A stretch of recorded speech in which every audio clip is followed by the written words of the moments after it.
Hello there, I'm Brad Barton, and welcome to 1.21 Geekawatts, an extremely low-tech look at the 1.21 most interesting stories in geek pop culture today. Harry Potter fans need not wait until the November 2016 release date for Fantastic Beasts and Where to Find Them, for fresh wizarding tales from author J.K. Rowling.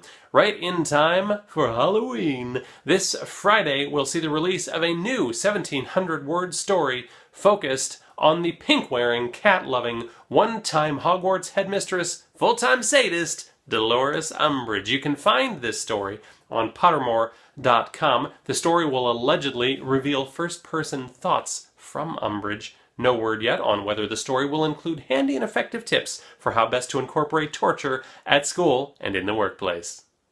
When Warner Brothers announced the release dates for 10 DC Comics-inspired films back on October 15th, one of the many questions that came up on that date was who's going to direct all of these films? So far, Zack Snyder has been the go-to guy for the DC Cinematic Universe. He directed Man of Steel, he's directing Batman v Superman for a 2016 release, and he is directing Justice League Part 1 and Part 2 to be released in 2017 and 2019, respectively. But he can't do it all, of course. And then last week, interestingly, Warner Brothers made it known that they specifically want a female director to take on Wonder Woman for a 2017 release date.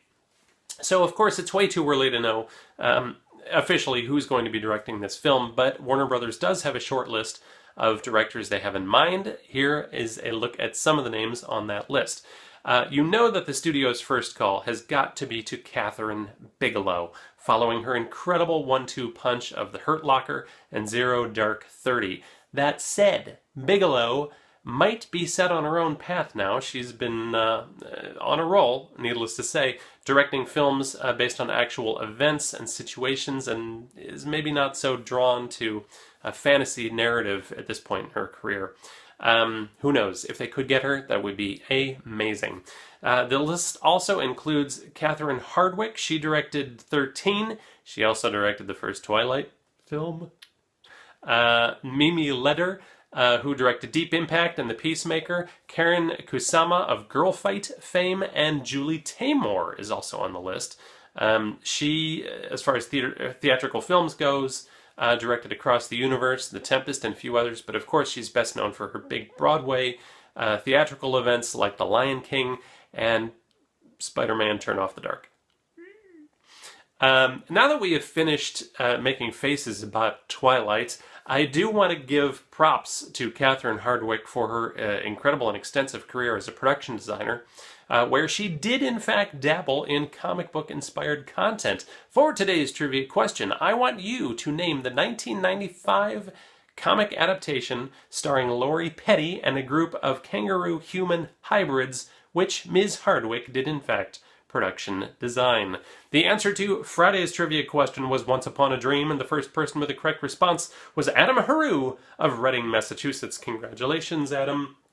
You win a baby picture of me. Oh, look at that cute little guy who's in a crib, apparently with a plastic bumper all around the edge, as well as some sort of an alarm clock. I don't know what was happening. It was 1972. Who knows what's going on back then? Hey everyone, that's it for today. I hope you enjoyed this free, bite-sized chunk of geekitude. If you did, please do share it with a nerdy friend and help spread the word. You can always like the 1.21 Geekawatts Facebook page. You can leave me a comment on that page, or you can leave a comment attached to this video. You can subscribe to the YouTube channel and never miss a nerdy second. And if you're, going for it all, then by all means follow me on Twitter, where I'm at BradBarton72. Otherwise, I'll see you back here Wednesday for more 1.21 Geekawatts. Bye-bye, everybody.